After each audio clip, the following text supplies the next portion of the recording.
Hey guys, welcome to week 3 of class. Hey, we have a lot to cover this week. This week we're going to be looking at the presidency of Thomas Jefferson, and I am specifically going to try and focus in on the Louisiana Purchase.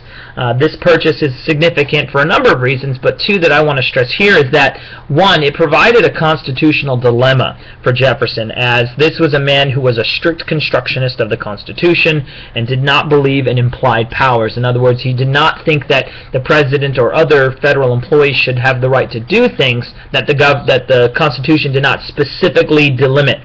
And the reality of it is that nowhere in the Constitution is the president provided to purchase land the way Jefferson does, and so it provides a constitutional dilemma rather, where Jefferson is having to sort of question his constitutional values.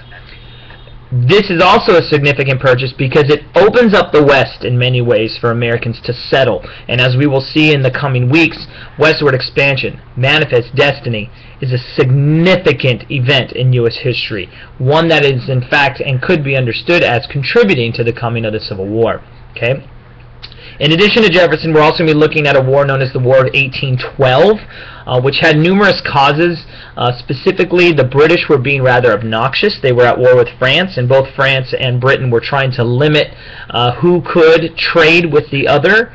And in the process of that, the United States got sort of sucked into the middle of it, and the British, more than the French, began a process of impressment where they would seize American sailors, take American ships, and this caused some severe problems between the United States, who was a sovereign nation and thought they should be permitted to trade with whomever they wanted.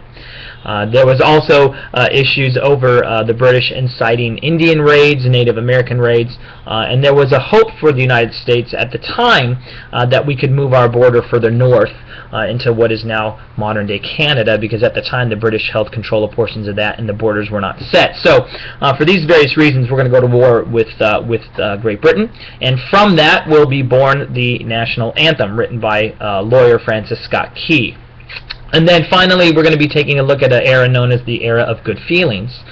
We're going to look at a number of different things there, but one of the things that we are going to stress is something called the Monroe Doctrine, which in some respects was America's first formal foreign policy, albeit I will say that the United States had a foreign policy which was spoken of in the Jay Treaty, it was spoken of in Washington's Farewell Address and Neutrality Proclamation, but it becomes more formalized in the Monroe Doctrine. So these are a number of things that we're going to be looking at this week. Of course, there's some videos, there's a couple of lectures that you have to listen to, and because there's more material to look at, I'm actually extending the due date for your discussion board from Wednesday to Thursday, so your main post will be due by Thursday, and then your subsequent response to one other student by Sunday. I do want to stress that when I'm looking for an additional response, I'm not necessarily always counting those responses to me.